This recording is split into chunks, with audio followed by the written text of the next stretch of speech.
तो आपने कुछ एक्सपर्ट्स की राय सुनी और अब शुरुआत करेंगे सवाल जवाब के सिलसिले की। हमारे साथ आज के दर्शक किरण यादव मौजूद हैं। किरण, बहुत बहुत स्वागत है कार्यक्रम में आपका। आज जो मोमेंटम हमने देखा 2 दिनों के कंसोलिडेशन के बाद, आपको लगता है ये अब थोड़ा ट्रेंड कंटिन्यू करेगा? बिल्कुल करना चाहिए। मेरे ख्याल से जिस तरीके के 5 दिन का कंसोलिडेशन हमने देखा, उसके बाद जो आज वॉल्यूम के साथ निफ्टी ऊपर आया है, ये देखा गया है कि कंटिन्यूअसली हायर हाइज करता नजर आ रहा है, हायर लोज करता नजर आ रहा है। तो higher top higher bottom scenario even intraday charts में है। निचले स्तरों पे बहुत अच्छी डिमांड दिखाई दे रही है और पहले 8480 बहुत अच्छा सपोर्ट का काम कर रहा था, वो अभी शिफ्ट होके अभी करीबन 8520 8540 हो गया है। तो मेरा मानना है कि ओवर पीरियड ऑफ टाइम इसी तरह से ये ऊपर जाता नजर आएगा। दूसरी एक बात जरा गौर से सोचने की है कि 8600 पे बहुत सारे कॉल राइटिंग भी हो चुकी है और इन इन लेवल्स पे बहुत बड़ी ओपन इंटरेस्ट पोजीशन है। अगले हफ्ते हम last week of the derivative month चलेंगे इस करंट मंथ के लिए। तो उसके चलते मुझे शॉर्ट कवरिंग आने की संभावना बहुत ज्यादा लगती है। इसके वजह से हम 8650 तक इमीडिएटली एक या दो ट्रेडिंग सेशन में जाते हुए देख रहा हूं मैं। ऑलराइट, 8680 इन लेवल्स को जरूर आप देखते रहे, सभी दर्शकों के लिए राह है। चलिए अब दर्शकों के सवालों को भी शामिल करते हैं। सबसे पहले एक एसएमएस शामिल कर रहे हैं, ये कपिल गुप्ता जी ने सवाल भेजा है। सवाल भेज रहे हैं वो मध्य प्रदेश से और पीएनबी पर पूछना चाह रहे हैं। किरण, पीएनबी के 100 शेयर उन्होंने ले रखे हैं 120 के भाव पर। क्या सलाह रहेगी आपकी? बैंक्स को लेकर न्यूज फ्लो भी काफी है, सरकारी बैंकों में खासतौर पर अगर हम कैपिटल इन्फ्यूजन की बात करें, ऐसे में पीएनबी कैसी चॉइस है? कैपिटल इन्फ्यूजन की कल जब बात आई थी, कल या परसों जब बात आई थी, उधर से थोड़ा सा प्रॉफिट बुकिंग दिख रहा है। पर जिस तरीके का चार्ट पैटर्न है हमने देखा है पिछले 2 महीने में, करीबन 70 रुपए से करीबन 130 रुपए तक या 35 रुपए तक गया था। उसके बाद छोटा सा करेक्शन आना लाजमी है। तो ये करेक्शन मान के चलना चाहिए, प्रॉफिट बुकिंग नहीं। तो इधर से थोड़ा सा और करेक्ट हो सकता है। वर्स्ट केस सिनेरियो 125 122, उधर से वापस आपको एक हायर टॉप बनता नजर आएगा। Private sector sorry PSU banks में SBI, bank of Baroda, PNB, ये पसंदीदा स्टॉक्स है, इस पे ही आपकी नजर रहनी चाहिए जी। यानी कि जो आपने चुनाव किया है वो काफी अच्छा है कपिल, आप इसमें बने रह सकते हैं। अगले दर्शक हमारे साथ फोन लाइन पर हैं विशाल मुंबई से। नमस्कार विशाल, गुड इवनिंग। बताइए कौन सा स्टॉक लिया है आपने? विशाल, अपना सवाल पूछ सकते हैं आप एक्सपर्ट से। I have 100 shares at 85 SpiceJet. Okay, और ये कब की खरीद है? काफी नुकसान में आप अभी हैं? Yes, it's June, I believe, when it came to 85. Alright, और कितने समय इसको आप रख सकते हैं, क्योंकि अभी तो आपको नुकसान I हो can रहा है? hold it for a year. Okay, 1 year तक और आप इसको होल्ड कर सकते हैं। स्पाइस जेट, क्या लगता है आपको किरण, क्या ट्रेंड आपको दिख रहा है इसमें? 85 इनकी खरीद और फिलहाल 63 के आसपास ये आज बंद हुआ है। ये स्टॉक ने बहुत अच्छी रैली दी थी करीबन सितंबर से जनवरी फरवरी, पिछले सितंबर से जनवरी फरवरी इस साल। तो इसके बाद एक टाइम करेक्शन होना लाजमी है और वही हो रहा है। इसमें घबराए जाने वाली बात नहीं है। हालांकि एक बहुत इंपॉर्टेंट सपोर्ट करीबन 55 लेवल्स तक के करीब है। तो जब तक 55 के ऊपर है, जो कि करंट लेवल से बहुत दूर नहीं है, तब तक होल्ड करने की सलाह होगी। 55 के नीचे आपका स्टॉप लॉस होना चाहिए और मैं एग्रेसिव बाय करने की सलाह दूंगा 80 के ऊपर। तो ये कंसोलिडेशन जो चल रहा है वो 55 से 75 इस रेंज में रहेगा। जिस दिन ये 80 के ऊपर चलना चालू कर देगा तो बहुत बड़ा मार्केट आउट परफॉर्मर बन के नजर आएगा ये स्टॉक। तो इस पे बिल्कुल होल्ड करना चाहिए ट्रेलिंग स्टॉप लॉस के हिसाब से। 80 के ऊपर एडिशनल बाय। ऑलराइट, यानी स्टॉप लॉसेस भी आप जरूर मेंटेन करें और फिलहाल इसमें बने रहने की सलाह है किरण की तरफ से। अगले दर्शक का सवाल एसएमएस के जरिए अशोक कुमार ने भेजा है सूरत से। ये पूछना चाह रहे हैं टाटा मोटर्स के बारे में। 138 शेयर्स इन्होंने लिए हुए हैं 430 के भाव पर। फिलहाल ये मुनाफे में है, लेकिन क्या लगता है आपको, थोड़ा सा और रुकें या फिर मुनाफा अपना वसूल कर लें? बिल्कुल बेचना चाहिए। ऑटो सेक्टर का चार्ट देखते हैं तो बहुत बड़ी प्राइस पैटर्न का ब्रेकआउट मिल चुका है। टाटा मोटर्स उसमें से एक है स्टॉक है जो कि आउट परफॉर्म करता नजर आएगा। ब्रेक्सिट के चलते बहुत बड़ी नेगेटिव खबर आई थी। रूमर्स बहुत बड़े थे कि मार्केट में ये बातचीत चल रही कि इसमें बहुत बड़ा नेगेटिव असर हो जाएगा।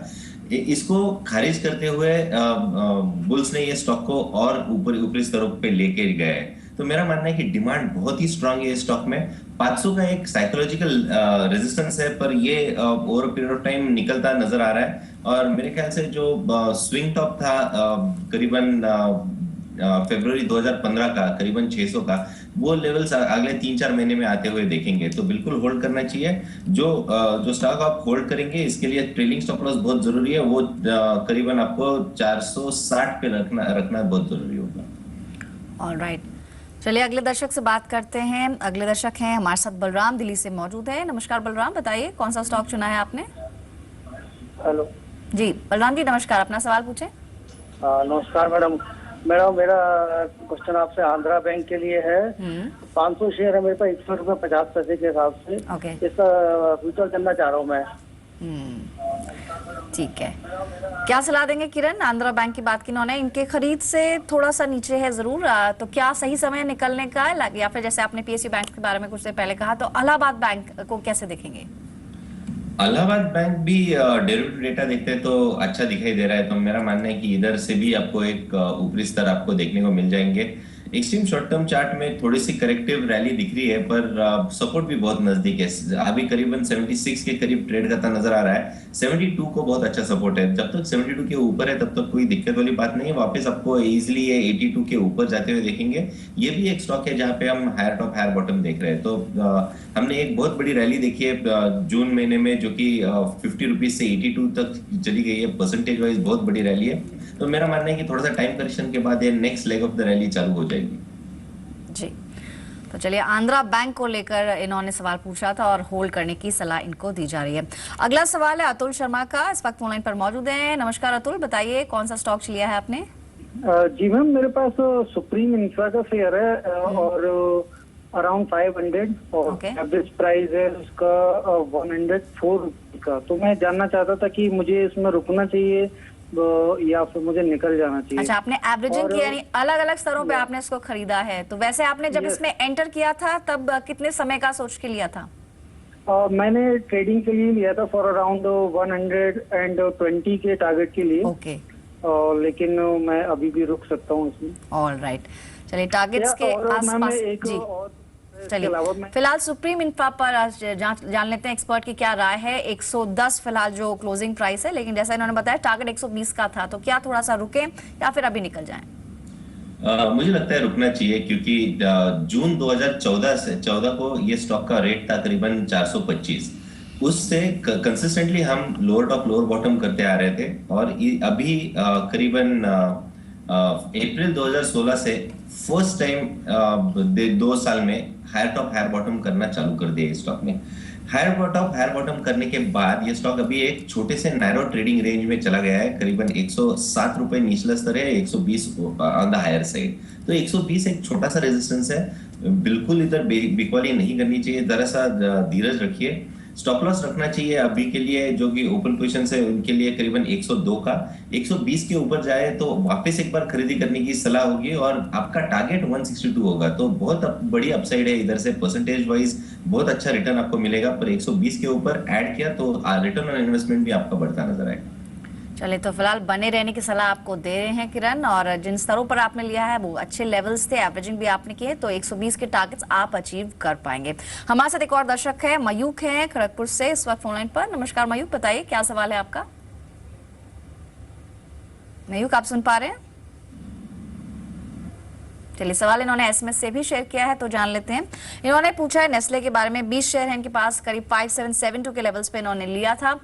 जहां तक नेस्ले का सवाल है, तो किरण काफी ये साल अच्छा नहीं रहा इस कंपनी के लिए, लेकिन अब आगे क्या ट्रेजेक्टरी लग रही है? आज हालांकि इसमें वॉल्यूम भी कम थी और लगभग 32 रुपए की बढ़त आज के सेशन में रही है। आगे के लिए क्या ट्रेंड देखते हैं? नहीं, टेक्निकली कोई खराब चार्ट पैटर्न बिल्कुल नहीं है। जो करेक्शन हमने न्यूज के चलते देखी गई थी, वो exactly long term rising trend line पे सपोर्ट लेके वापस हम ऊपर जाते नजर आ रहे हैं। तो मेरा मानना है कि ये स्टॉक वापस एक बार आपको परफॉर्म करता नजर आएगा।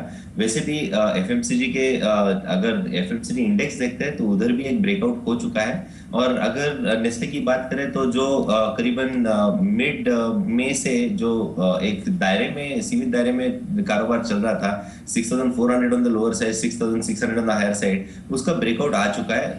वॉल्यूम्स नहीं है, तो यही एक कंसर्न है। पर मेरा मानना है कि जैसे ही ये स्टॉक ऊपर जाएगा तो वॉल्यूम्स इसमें वापस आते हुए नजर आएंगे। तो होल्ड करने की सलाह है। थोड़ा डीप डाउन स्टॉप लॉस है करीबन 6300 का, पर लॉन्ग टर्म के हिसाब से यही स्टॉप लॉस बराबर है, और इजीली ये 7000 7200 के ऊपर हम अगले 2 महीने में देखने को मिल जाएंगे। जी